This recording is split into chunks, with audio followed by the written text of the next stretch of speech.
You want some dinner? Huh? Hang on. Okay, honey. Okay, here you go. It does sound strange. I mean, when you hear somebody say, you know, we rescued a chicken.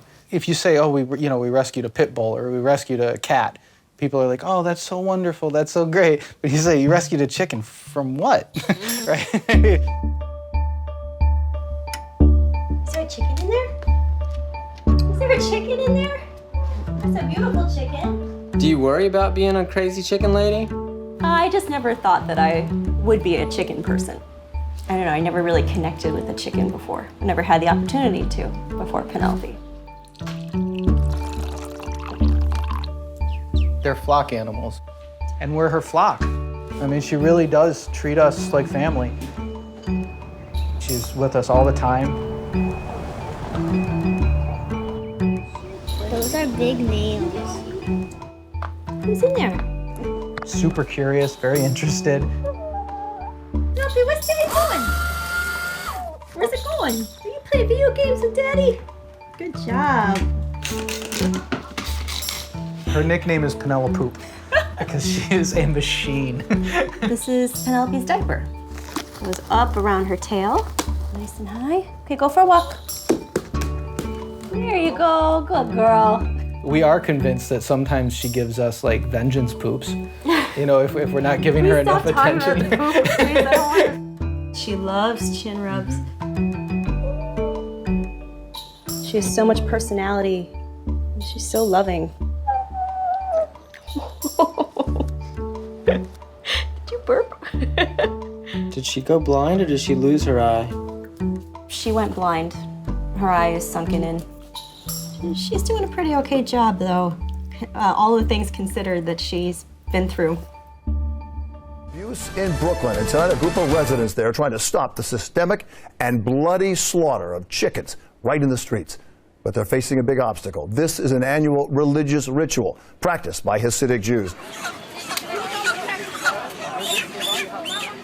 In the days leading to Yom Kippur, the Jewish Day of Atonement, caged chickens are brought by the hundreds to ultra-Orthodox neighborhoods for the performance of the Kippuros ritual. We take the chicken and we say, God, I know I've done some things this past year that maybe, if you were really being strict with me, you would maybe want to punish me, God forbid, by taking away my life. I'm asking you, don't take me, let me live, be kind, be merciful. Take the chicken, I'm gonna give you the chicken. And I 3 times sway it gently over my head. This is my repentance. This is my substitution. This is my exchange. May the chicken be slaughtered in a kosher way, and may I go on to a good life of peace and health and happiness for the upcoming Jewish New Year. To serve the growing Orthodox community, the ceremony demands high efficiency at the expense of animal welfare. The birds are packed into small crates and are often left without food or water for days. These are dead. These are all dead. I remember my grandfather, who was ultra-Orthodox, talking about it and ridiculing it himself. He thought it was ridiculous. But when he spoke about it, I thought he meant that it was done in the Middle Ages and it stayed there. I didn't realize that it was still going on in this day and age. You've got hundreds of people lining up to do this, and it becomes like an assembly line type of a situation, and people are running and here and there, and things aren't being done so carefully, and the chickens aren't being treated properly. This was Penelope's fate. But in October 2014, Vanessa was walking to the grocery store when she saw the signs with chickens on them. So I turn the corner and I go down this random street. There were crates filled with chickens, and there were teenage boys that were standing on top of them. We called 311, we called the SPCA, we called 911. You talk to police officers directly, and oh, okay, we'll look into it. We'll look into it. Not only is it cruel that they died, but it's a public health issue. You could smell this all the way down the street. Practitioners claim the flesh of the dead birds is donated to the needy. In my over 20 years of monitoring this, I know for a fact that's not true. Many, if not most, of the birds' bodies are thrown directly into trash bags, often still alive. It just kept getting more and more shocking to us. I just kept feeling like, I gotta do something. I have to do something. If I can get just one chicken out, it would be worth it. And we tried to just buy one. I mean, we did just try to get in line and purchase one and bring it home, and we weren't allowed to do that because I was clearly not a member of the community. Right. I decided that I was going to go in disguise and pretend to participate in the practice. I arrive at the site. I paid my $20 at the registration, and then I had to come and stand in line. The guy brings me out this chicken. They pulled her wings back behind her because that's the way that they don't struggle. So I kept trying to hold her like in a different way, and they're all just like looking at me. I'm like, okay, well, I am playing a part, so I'm sorry, chicken. You know, I just have to hold you like this. I stood in line, and I'm standing here, and people are swinging them. And I took her, and I just walked away, and I kept walking. I kept walking with her, and I said, no one's following me. No, I'm just gonna keep going. Just keep going. Okay. I called Steve at work. I said, Steve, I got one. I got one. Oh my God. Very good. It's okay. Stay with me. Stay with me. Stay with me, beautiful. She was unbelievably sick when we got her. Hi. You're back. Is that what you needed with some water?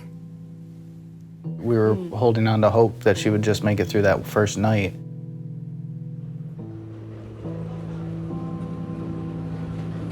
When I brought her in, they kind of looked at me like I was crazy. You know, like, this chicken is suffering, and I didn't want for her to suffer. Right. But I just had a feeling that it wasn't the end for her. They said that it looked like somebody had either stepped on her head or a crate fell on her. Something had crushed her face. She was there for a solid month. We were set to bring her to this sanctuary, and this is when they had told me, well, there's something is going on with Penelope. We don't know what's happening, but she's not standing up anymore. She actually seemed to be getting worse.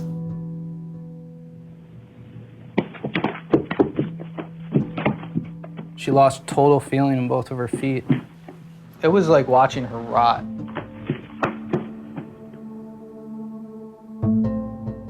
We had to do the compassionate thing. We couldn't just let her suffer and suffer. Part of our thinking was if she does have to die, let her die with people who love her. A lot of these sites would say, oh, just cull them, which is to kill them. When they get to this point, oh, they end up in the freezer.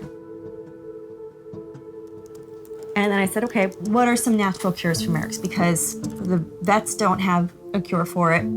And sure enough, there was all of these other chickens that have recovered from Marek's disease.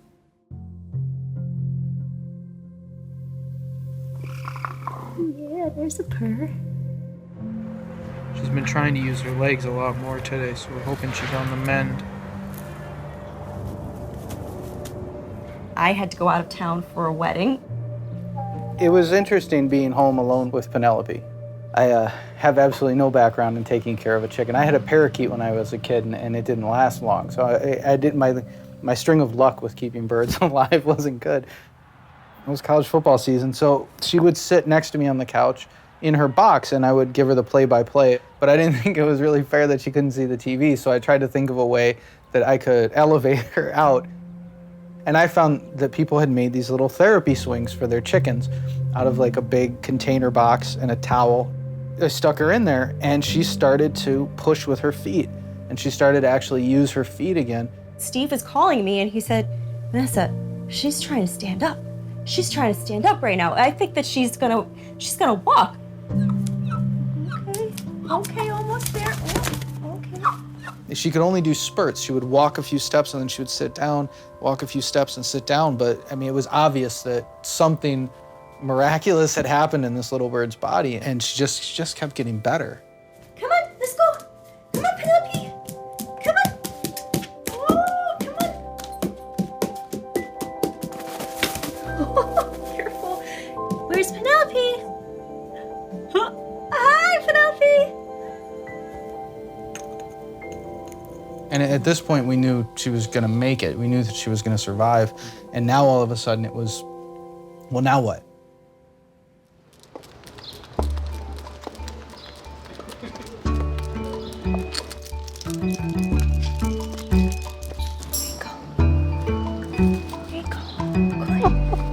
Look at her, she's gotten so beautiful. She's grown, honey, she looks great.